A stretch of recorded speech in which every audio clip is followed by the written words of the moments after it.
Bisa mendapat syafaatnya, rahmatnya Allah Subhanahu wa taala. Amin ya rabbal alamin. Selanjutnya kita lanjutkan pembacaan Al-Berjanji. Kepada ibu bunda sekalian disilakan.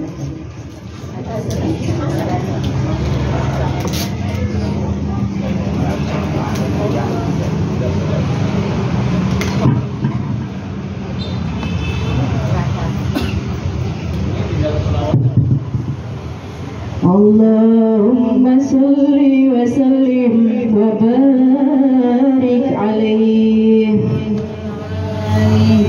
wahtazal arshu tarbahu wastibashara wasdadal kursiyu haibatan wa waqara wamtalatis samawatu anwara wadajjatil malaikatu tahlilan wa tamjidan wa istighfara. Subhanallah subhanallah subhanallah walhamdulillah wa la ilaha illallah wallahu akbar. Subhanallah subhanallah subhanallah walhamdulillah wa la ilaha illallah wallahu akbar. Subhanallah subhanallah subhanallah walhamdulillah wa la ilaha illallah wallahu akbar. Walam tazal ummuhu dar'an wa min fakhri wa fadlih ila nihayati tamami hamlih falamma istadda biha talqa bi'izni rabbil khalq wada'atil habib wada'atil habib wada'atil habib sallallahu alaihi wasallam sajidan syakiran hamidan ka'annahul badru fi tamami mahalliya. Sallallahu ala Muhammad sallallahu alaihi wasallam sallallahu ala Muhammad sallallahu alaihi wasallam. Ya Nabi salam alaika ya Rasul salam alaika ya Habib salam alaika salawatullah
Mudah-mudahan kita semua senantiasa mendapat syafaat baginda Muhammad Rasulullah Sallallahu Alaihi Wasallam. Amin ya Tuhan, amin. Dan selanjutnya sambutan ini akan disampaikan oleh Kepala TPA Darul Ilmi sekaligus Sahibul Bait, yaitu Al-Mukarramah Ibunda Ustazah Hajah Siti Rahayu. Kepada beliau disilakan.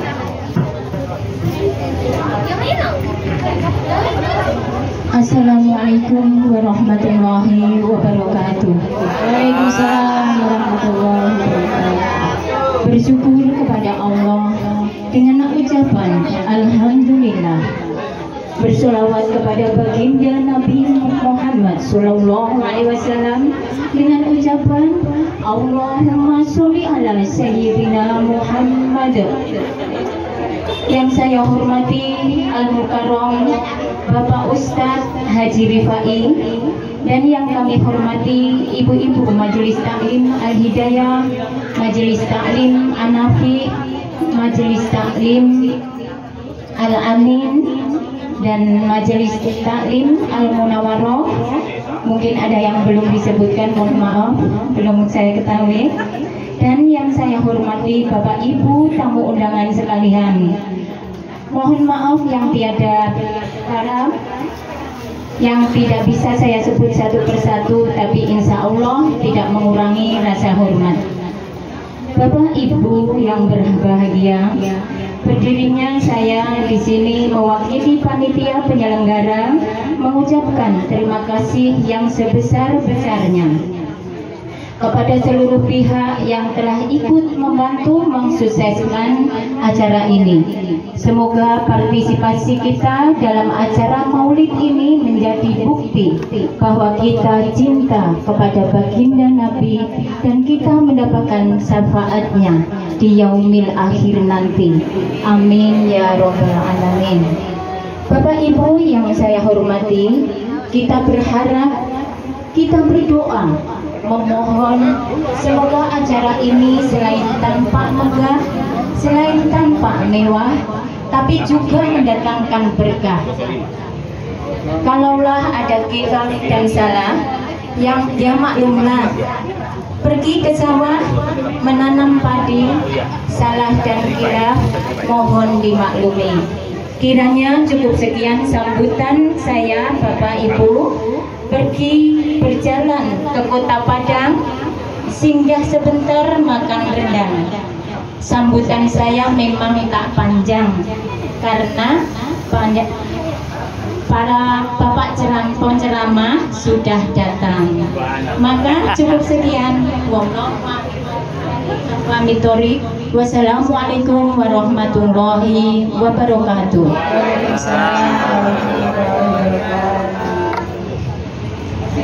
Itulah tadi sambutan dari Ibu Hajah Sahibul Bait. Mudah-mudahan apa yang disampaikan kita memaafkan semua. Amin. Baiklah, acara yang kita nanti-nanti yaitu Hikmah Maulid.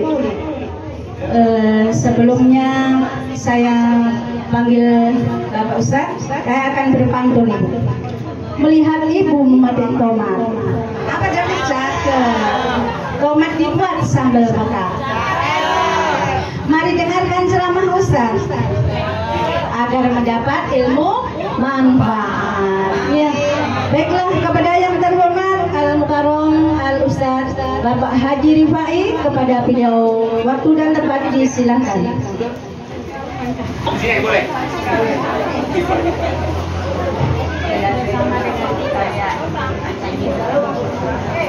Mari Bunda. Bismillahirrahmanirrahim. Assalamualaikum warahmatullahi wabarakatuh. Waalaikumsalam warahmatullahi wabarakatuh. Yang menjawab salam saya semoga umurnya dipanjangkan.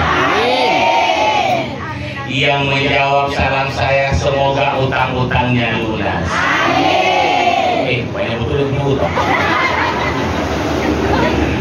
Alhamdulillahirabbil alamin alladzi arsala rasulahu bil huda wa dinil haq liyudhirahu 'ala dini kulli walau karihal musyrikun. Asyhadu an la ilaha illallah wahdahu la syarika lah wa asyhadu anna Muhammadan abduhu wa rasuluh. Allahumma salli wa sallim wa barik ala Muhammad wa ali Muhammad. Qala Allah ta'ala fi kitabil karim. Bismillahirrahmanirrahim. Laqad kana lakum fi rasulillahi uswatun hasanah. Faqala ida wa ma arsalnaka illa rahmatan lil alamin. Wa qala Rasulullah sallallahu alaihi wasallam innama bu'istu liutammima makarimal akhlaq. Bapak, Ibu, Saiful baik yang sangat saya hormati, dan tentu ibu-ibu pengajian yang sangat, atau majelis taklim yang sangat saya muliakan, yang insya Allah semoga kita semua yang hadir pada sore hari ini, insya Allah semoga semuanya mendapat rahmat dari Allah Subhanahu Wa Taala. Selalulah kita bersyukur kepada Allah Subhanahu Wa Taala atas nikmat dan karunia-Nya di sore hari ini. Kita untuk yang sekian kalinya melaksanakan peringatan hari lahirnya. Semoga dengan ini menumbuhkan benih-benih cinta yang begitu dalam, kerinduan terhadap Rasulullah SAW, dengan harapan kita semua akan mendapat syafaat dari Rasulullah SAW. Selawat dan salam kepada junjungan besar kita Rasulullah SAW yang telah mengantarkan kita untuk mengenal dinul Islam, berjuang dengan seluruh jiwa raga, harta benda, tetesan keringat, bahkan tetesan darah beliau, sehingga alhamdulillah sampai juga Islam itu kepada kita, di mana semua ajaran Nabi tentang keislaman ini mengajarkan kita untuk bertakwa kepada Allah Subhanahu Wa Taala. Bapak-bapak, ibu-ibu yang saya hormati, sedikit saya jelaskan tentang Maulid, bahwa memperingati hari lahirnya Nabi atau Maulid ini bukan syariat. Saya ulang ya, ini bukan syariat. Tapi meskipun bukan syariat, tapi ini adalah syiar. Dan syiar itu tidak kalah pentingnya. Islam masuk di Indonesia, Islam masuk di Palu, itu karena syiar. Kita mengenal Islam ini karena syiar. Ini syiar ini Pak, Ibu, ini syiar ini Boni. Ini gambaran suasana ketika Nabi mau lahir. Karena itu satu jazirah orang-orang Arab keheranan, kenapa kok tiba-tiba pepohonan ini menjadi rimbun? Semua pepohonan itu buah-buahan menjadi berbuah lebat, banyak sekali buahnya. Dan inilah gambaran suasana itu yang kita lakukan di sore hari ini. Cuma sedikit bedanya di zaman Nabi dengan zaman sekarang. Kalau di zaman Nabi pohon kurma berbuah kurma, pohon anggur berbuah anggur, sedangkan sekarang pohon pisang berbuah telur. Tunggu dulu, saya mau tanya pada dia ini, di mana dapat bibitnya begini? Hah? Saya minta ini betul. Apalagi buahnya saya di bawah ini. Kalau tidak ada bibitnya, buahnya saja. Subhanallah. Sore hari ini saya mungkin tidak terlalu banyak berbicara tentang bagaimana proses kelahiran Nabi, tapi ingin saya sampaikan ada yang lebih penting, yang lebih esensial, yang harus saya sampaikan kepada kita semua, bahwa sebelum Rasulullah SAW meninggal dunia, itu pernah berpesan, pernah berwasiat kepada kita semua, bukan cuma kepada sahabat, bukan cuma kepada sahabat yang hidup bersama Nabi, tetapi justru yang dititik berat adalah berwasiat kepada kita umat Islam yang ada sekarang ini. Apa wasiat Nabi? Rasulullah SAW bersabda, "Taraktum fikum amraini lan tadillu abada, ma in tamassaktum bihima kitabullah wa sunnatur rasul." Kata Nabi, nanti kalau saya sudah tidak ada, sepeninggalanku nanti, supaya kamu tidak sesat, supaya kamu selamat dunia akhirat, kata Nabi, jangan pernah kamu coba-coba meninggalkan dua hal. Apa itu yang dua hal? Yang pertama adalah Al-Quranul Karim, yang kedua adalah sunnah, kata Nabi. Pertanyaannya, benarkah kita masih istiqamah dengan Al-Quran? Insya Allah Ustaz. Benarkah kita masih menghidupkan sunnah-sunnah Nabi? Insya Allah Ustaz. Tapi mari kita lihat. Pertama, Al-Quran. Saya boleh minta tolong? Tolong yang hadir pada sore hari ini, yang dari tadi pagi, jam 6 pagi harus sholat subuh sampai hari ini, tolong yang pernah baca Al-Quran, tolong angkat tangan. Angkat. Angkat, semua lihat. Alhamdulillah, ya, hampir 50% lah, ya, 50% lah. Tapi di mana-mana saya ceramah-ceramah, kadang-kadang cuma sampai 10%. Padahal ibadah yang paling disukai oleh Allah adalah ibadah yang dilakukan dalam keadaan rutin, termasuk mengaji. Kata Nabi, jangan tinggalkan Al-Quran kalau tidak mau besar. Mengaji tidak mesti harus satu hari. Biar cuma 1 halaman atau 2 halaman, yang penting dia rutin. Atau sering saya bilang biar cuma 1 ayat. Atau bahkan sering saya bilang kalau datang kita punya capek, malas, mengantuk, lapar, sumber, roh campur, dia cuma 1 ayat. Bismillahirrahmanirrahim. Yasin. Sadaqallahul azim. Tapi talang begitu. Tapi inilah faktanya. Mohon maaf bapak-bapak, ibu-ibu, dalam beberapa penelitian terhadap umat Islam di Indonesia, tingkat kepedulian umat Islam di Indonesia terhadap Al-Quran secara umum dalam tanda petik masih rendah, baik dari segi membacanya maupun dari segi pengembangan Al-Quran. Kebetulan ibu siapa? Ibu Haji ya? Belum, ibu di mana? Ya, kebetulan di depan warungnya beliau, Ibu Haji, itu ada toko Y3. Ada Bu ya? Y3. Dekat juga dengan toko Tiga Jaya. Saya setiap tahun saya amati, itu setiap tahun ajaran baru antrian ibu. Semua anaknya yang masuk sekolah udah ada TK, SD, SMP, SMA, semua bajunya baju baru, sepatunya sepatu baru, rok baru, celananya celana baru. Giliran, ma, pak, belikan songko, ma, saya mau mengaji. Apa dia mamanya? Pakai seru songkonya nenekmu. Lanjut betul-betul. Songkonya nenek sudah kagak, kau udah soal juga. Begitu juga orang yang mengaji di TKA, di TPA, di masjid, di musola. Ustaznya kasih tahu mama, sudah 3 bulan kau punya iuran mengaji belum dibayar, 20.000 1 bulan, beda 60.000, kasih tahu mama, dikasih tahu mamanya, dikasih tahu bapaknya. Apa jawab mamanya? Kasih tahu itu Ustaz, mau aja mau di mulunya. Sadis betul. Apalagi di kampung-kampung lebih-lebih lagi, di kampung-kampung lebih-lebih lagi. Kadang-kadang anaknya disuruh berhenti mengaji. Berhenti saya kau mengaji, saya kau mengaji sih. Pemilik di sebelah ada bapaknya, cuma tiba air. Malu kita. Seharusnya kita beri perhatian khusus terhadap anak-anak kita dalam hal urusan mengajinya. Jangan cuma ulang tahun kasih hadiah. Dia berhasil dalam bacaannya, kasih hadiah. Dia berhasil dalam hafalannya, kasih hadiah, kasih perhatian khusus. Hari ini saya berkata back to basic, kembali ke dasar, kembali kepada Al-Quran dan Sunnah Nabi.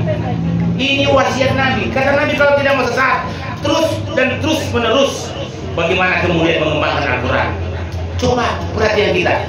Sudah seberapa mana kita punya perhatian terhadap Al-Quran?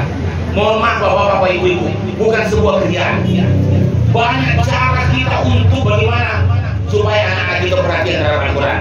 Mohon maaf bapak-bapak, ibu-ibu ya. Perlu juga bapak-bapak, ibu-ibu ketahui bahwa saya itu punya istri, ada 4 anak.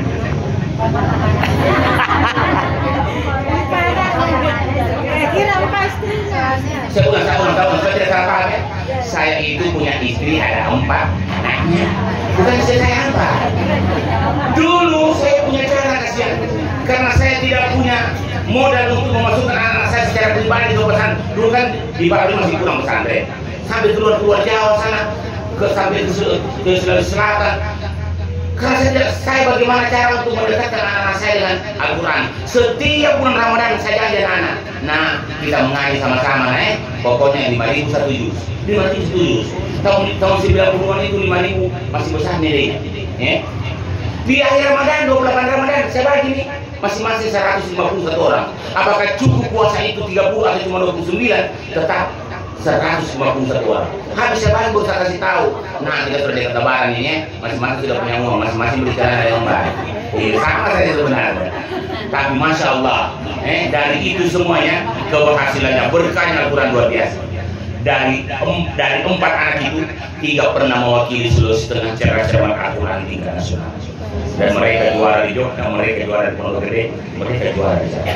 Dan 1 di antara anak saya itu 1 Wakapolres Semarang, Kabupaten Semarang, Wakapolres.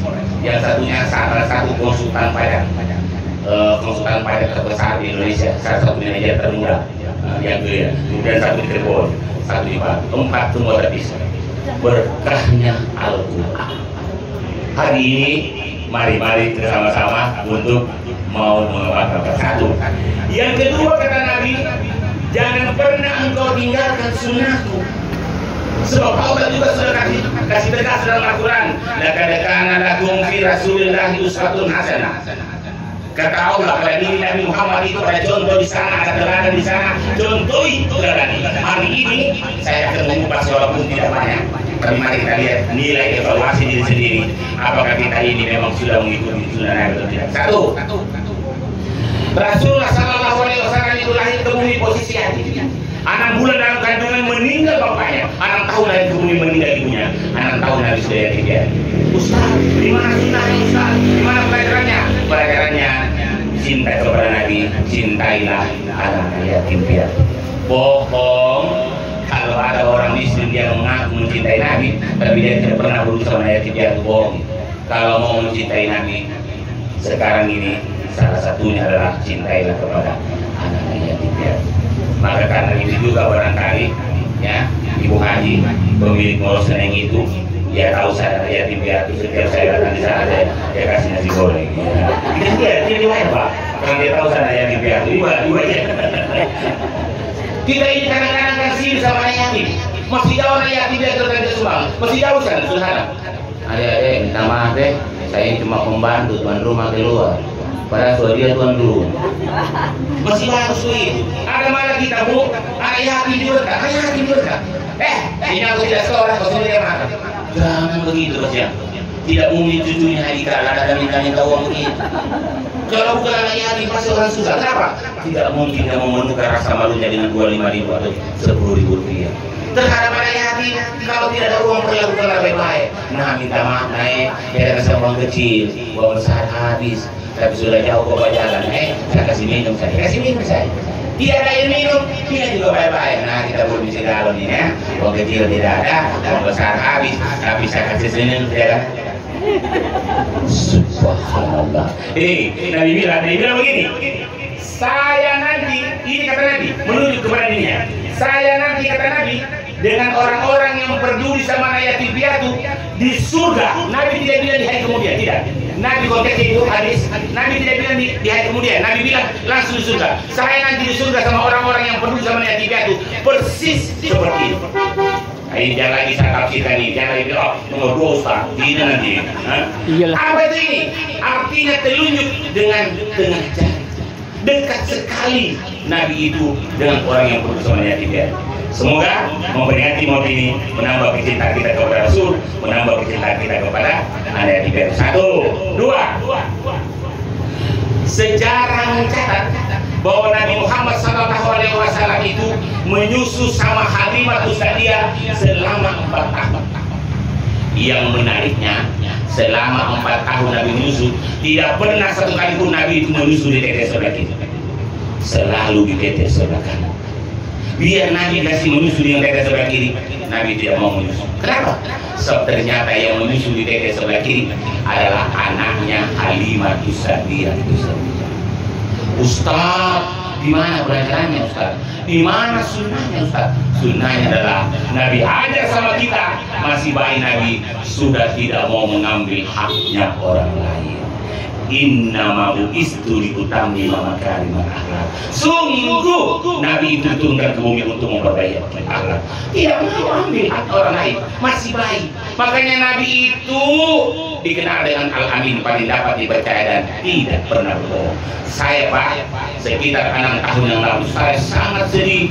Satu hari habis tsunami, saya jalan-jalan ke Taman Ria, jalan-jalan ke Bulere, jalan-jalan ke Talise. Saya sedih sekali sebagai seorang wali. Kenapa saya sedih?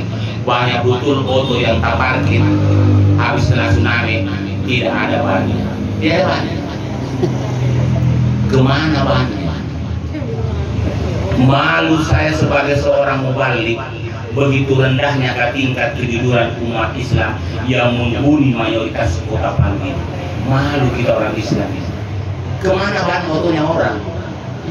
Masya Allah. Padahal Nabi kita paling jujur, tidak pernah berbohong.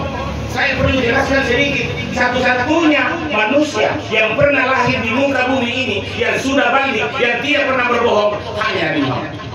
Yang lain pernah berbohong, Pak. Nabi Ibrahim pernah berbohong, Nabi Daud pernah berbohong, Nabi Musa pernah berbohong. Walaupun bohong para nabi itu karena keterpaksaan, tapi Nabi Muhammad tidak pernah berbohong.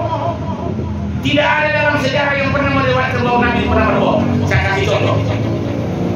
Dalam keadaan yang sudah harus berbohong, tapi Nabi tidak mau berbohong. Coba ya, satu ketika Nabi, mohon perhatikan. Satu ketika Nabi lewat orang mau dikejar, mau dibunuh, lewat di depannya Nabi. Orang mau dibunuh, lewat di depannya Nabi. Yang mau membunuh bertanya kepada Nabi Muhammad. Waktu itu Nabi masih remaja. Nabi ditanya, ya Muhammad, adakah orang yang kau lihat lewat? Sebenarnya sudah boleh berbohong. Kenapa? Menyelamatkan orang lain. Tapi Nabi tidak mau berbohong. Apa yang dilakukan oleh Nabi? Ditanya, ya Muhammad, adakah orang yang kau lihat lewat? Spontan Nabi melangkah, pindah berubah, melangkah satu langkah begini, pindah, melangkah pindah satu langkah begini. Baru Nabi menjawab, selama saya berdiri di sini belum ada yang lewat. Iya di sini, di sini ada. Masya Allah. Sakit tidak mau yang berbohong. Sementara kita orang umatnya sekarang ini, kadang-kadang satu hari 17 kali berbohong. Malah mungkin ada di antara ibu-ibu yang hadir pada sore hari ini, kalau dia bohong satu hari sakit perut. Itu apalagi yang muda-muda masuk di warung makan pisang goreng. Berapa kau makan pisang goreng? 3. Yang punya warung bilang perasaan sudah 5 kuantil. Iya 3 saya makan, 2 setelah. Ibu-ibu juga begitu. Halo, di mana ini le? Saya sudah di jalan. Padahal baru mandi, baru lah. OTW. Kabel. Subhanallah. Hari ini kita mau memperingati hari Nabi. Kita mengingat mencontoh Nabi.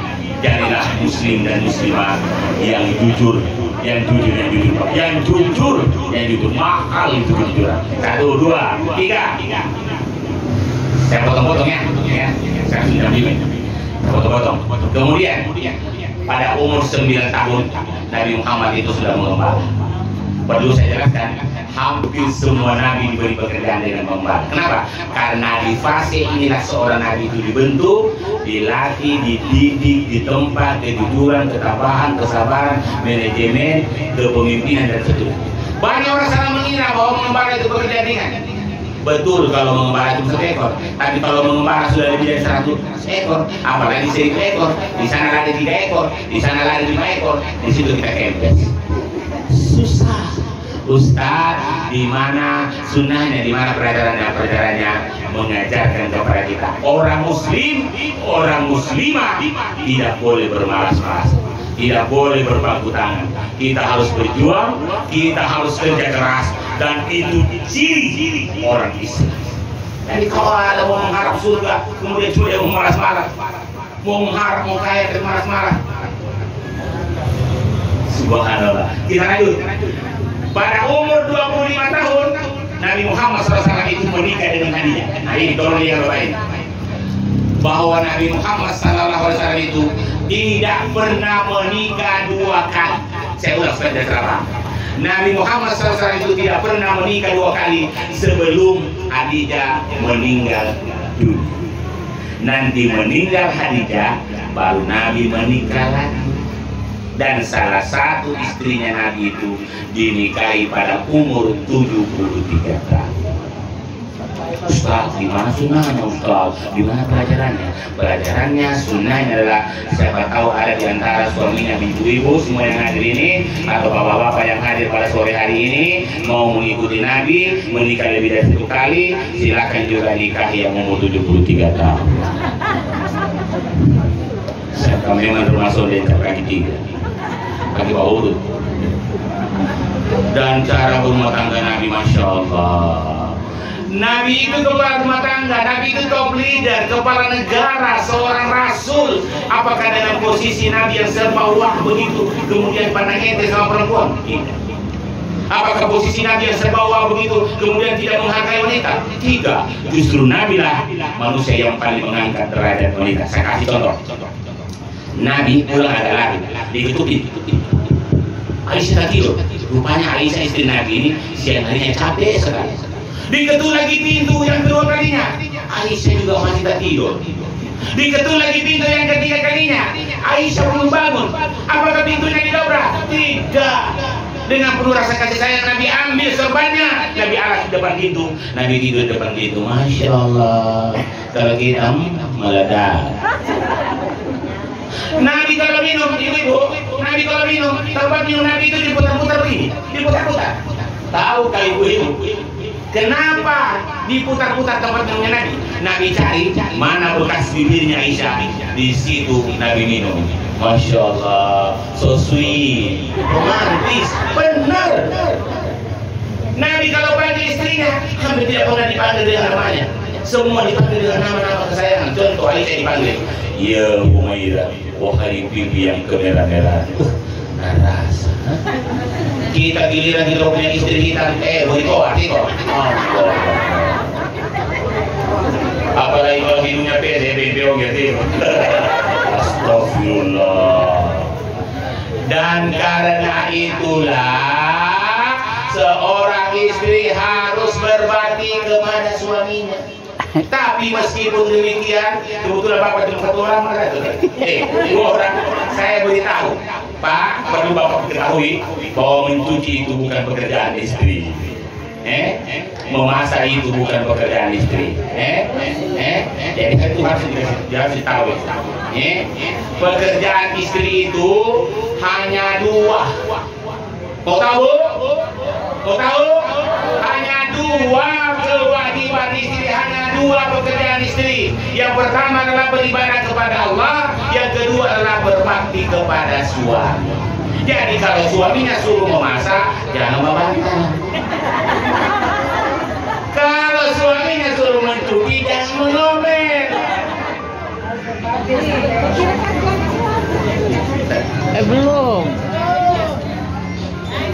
Mas bari masak. Jadi berbakti kepada suami. Saya ini Pak, tadi pagi saya masih tablik akbar di Sulawesi Barat. Tadi pagi saya diundang ke sana jam 9 harus kita. Jadi saya habis sholat subuh sudah berangkat ke sana. Saya baru datang, makanya saya dalam diri saya tablik akbar dan diundang ke sana. Ditanya oleh ibu-ibu, Ustaz, suami yang bagaimana dulu yang kita harus taat, Ustaz. Betul? Bu, semua kompak. Saya perlu jelaskan bahwa hanya dua perintah suami yang boleh seorang istri menolak. Yang pertama adalah seorang suami memerintahkan istrinya untuk mensyirikatkan Allah, maka seorang istri boleh menolak. Yang kedua, suami memerintahkan istrinya yang bukan kodrat seorang istri atau seorang perempuan. Saya kasih contoh, suami perintah, kau pergi panjang dulu itu bohong kalah. Tidak perlu dia mengalir, karena itu bukan kodrat. Kalau yang lain Ustaz, yang lain silahkan lakukan. Ustaz, saya punya suami itu Ustaz tidak sholat, tetap taat. Ustaz, saya suami itu tukang main judi Ustaz, tetap taat. Ustaz, saya punya suami itu tukang mabuk Ustaz, tetap taat. Bagaimana bejatnya Firaun, bagaimana zalimnya Firaun, Allah tetap memerintahkan kepada Asiyah istri Firaun untuk taat kepada Firaun. Dan walaupun Firaun masuk neraka, tetapi Asiyah istri Firaun tetap dimasukkan oleh Allah ke surga karena ketaatannya kepada suami. Jadi mahal harganya bakti kepada suami, yaitu surga. Dan saya berdoa semoga ibu-ibu yang hadir di sore hari ini, semoga semuanya masuk surga asal taat kepada suami. Subhanallah, sangat mahal harganya surganya Allah. Taat saja kepada suami. Seorang istri, mohon maaf ibu-ibu, jangan marah ya. Seorang istri sebenarnya, kalau ini saya katakan yang sebenarnya ini tidak perlu beribadah terlalu berlebihan. Biar ibadahnya biasa-biasa saja, tapi kalau dia taat kepada suaminya, dia jaga sholatnya, dia berpuasa di bulan suci Ramadan, dia jaga kehormatan keluarga, maka boleh seorang istri memilih pintu surga mana. Banyak orang salah kaprah, luar biasa ibadahnya. Tiap malam dia tahajud, tiap pagi dia doa, Senin Kamis dia puasa. Setiap tahun dia pergi umrah, tapi suaminya dia tidak hargai, suaminya dia tidak hormati. Jangankan surga, baunya surga tidak pernah kita dapat. Hati-hati. Banyak orang sekarang begitu, sementara mengaji dia, Ma, ambilkan juga saya air minum. Kau tidak lihat saya mengaji? Allah Akbar. Ini banyak terjadi, tapi saya berharap tidak ada yang terjadi di jamaah ini, insya Allah. Jadi tetap taat kepada ibu. Jangankan berpuasa sunnah, suami minta jatah, berhenti puasa sunnah ibu, berhenti puasa sunnah demi Allah. Berhenti, Ustaz sudah setengah anak ini, Ustaz sudah mau buka juga orang, berhenti saja bu, daripada masuk neraka. Subhanallah. Kemudian terlanjut, ya saya belum pengalian, kemudian terlanjut, kemudian ya sebenarnya panjang ibu kalau bahas sampai malam itu orang. Pada umur dan ini puncaknya, pada umur 53 tahun Nabi Muhammad diperjalankan dengan peristiwa besar. Itu peristiwa Isra Mi'raj. Untuk apa Ustaz? Untuk menerima perintah sholat 5 kali satu hari malam. Ustaz, tidak cukup kah ayat-ayat suci Al-Quran, betapa banyak ayat suci Al-Quran yang memerintahkan tentang sholat? Tidak cukup itu Ustaz. Ternyata Allah memandangnya lebih daripada itu, bahwa perintah sholat merupakan perintah yang sangat istimewa dan harus diterima oleh Nabi langsung di musyawarah melewati 7 lapis hari. Kenapa? Karena sholat itu merupakan ibadah penentu. Saya ulang, sholat itu merupakan ibadah penentu. Kegagalan dalam sholat, maka gagallah kita hidup di dunia.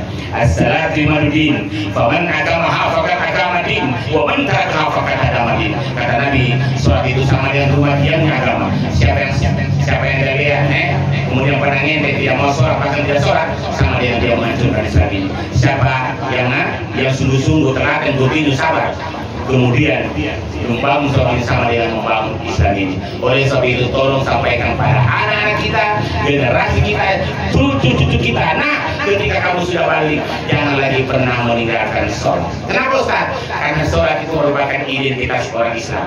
Yang membedakan orang Islam dan bukan Islam adalah sholatnya, bukan KTP-nya. Dia KTP-nya dia bilang Islam, kalau dia tidak sholat, saya pasti meragukan keislaman.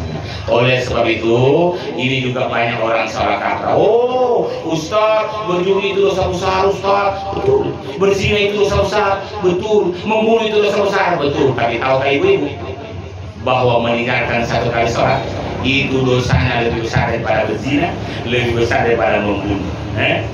Bahkan Nabi bersabda, "Man tarakas salata muta'ammidan faqad kafara jiharan." Barang siapa yang dengan kesengajaannya, apalagi dengan kesombongannya, dia meninggalkan sholat, wajib fakat sekali saja, hari itu dia kafir. Ustaz, terlalu keras ceramahnya Ustaz. Tidak, itulah yang harus kita tegaskan kepada anak-anak kita. Jangan tinggalkan sholat. Sebab kita orang tua akan dimintai pertanggungjawaban dari Allah sejauh mana ketegasan kita tentang sholat anak-anak kita. Saya kira itu yang sangat penting untuk kita ketahui, dan perlu begitu pentingnya sholat ini kemudian dimudahkan oleh Allah. Sih mudah, dan semua jamaah pasti tahu. Tidak bisa berdiri, boleh sholat dulu. Tidak bisa sholat dulu, boleh sholat balik. Ustaz, mudah-mudahan ini Ustaz, saya ini asal murad, encok, rematik, nakedo, tidak usah sholat berdiri. Boleh sholat dulu. Ustaz, tidak bisa juga saya sholat dulu Ustaz. Ada bisul di pantaku 4 biji. Ini tak lanjut juga sholat nakedo, bisul lagi. Boleh sholat balik. Tapi sholat balik, laki-laki harus menjaharkannya untuk 3 sholat. Maghrib, isya, dan subuh, tidak boleh bisik-bisik. Jadi kalau ada laki-laki sholat di rumah, sholat maghrib, isya, dan subuh, dia cuma bisik-bisik, suruh. Misalnya tidak punya anak, sudah balik, dia sholat maghrib di rumah, dia cuma bisik-bisik, suruhlah. Kecuali dia sariawan. Ustaz, tidak bisa sama-sama suaranya Ustaz, ada karyawan. Itu baru boleh sholat dalam hati. Tapi kalau sudah tidak bisa juga sholat dalam hati, ibu-ibu, bapak-bapak, kalau keluar dari sini terus langsung ke sana Pak, dapat lampu merah belok kiri, terus saja bisa belok sampai di Bambar. Di Bambar ada namanya toko as, itu lengkap, ada benangnya, jarumnya, kapasnya, kayunya 18 meter. Lanjut untuk tidak mau sholat. Oleh sebab itu kata Nabi, taraktum fikum amrayn la tadillu abada, makin tamasaktum bima kitabullah wa sunnatur rasul. Kalau tidak masak, mau selamat dunia akhirat. Jangan tinggalkan aturan, jangan tinggalkan sunnah Nabi. Demikian, assalamualaikum warahmatullahi wabarakatuh. Boleh saya tinggal karena saya mau isekat teman-teman. Oh ya Ustaz. Boleh tinggal.